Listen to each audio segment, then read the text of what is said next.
You know, I used to not like anime. When I was a young lad of about 9 or 10, I walked into the living room of my childhood boat to see that my brother was watching some of the initial episodes of Attack on Titan.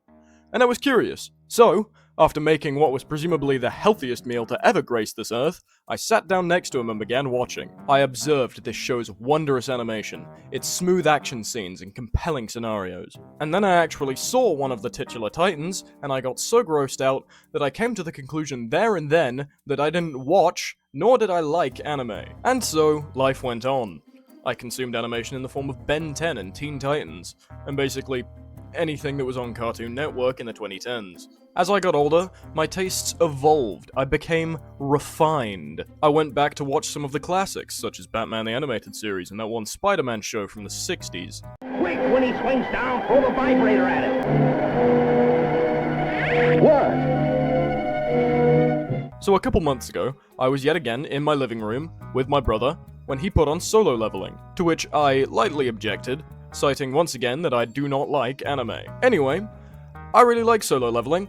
I think it's good. Anime is notably quite different from Western animation, especially in the way it tells its stories. It's less of a window into the objective going-ons of a person or group of people, and more of a case of being placed into a scenario in which you are allowed to look through the eyes of certain characters in certain moments. For example, Western animation will usually show you an event happening in real time, whereas anime might subtly slow down time and deliver monologues of the character's thoughts. And if there are two characters in a scene, sometimes they might even sync up.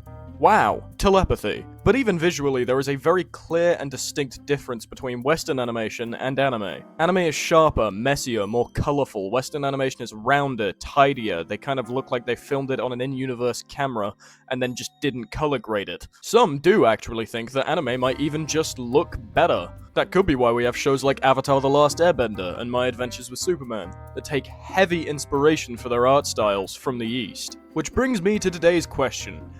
How did we get here? Which Japanese person decided to make an art style change so prolific that it's resonated throughout an entire medium?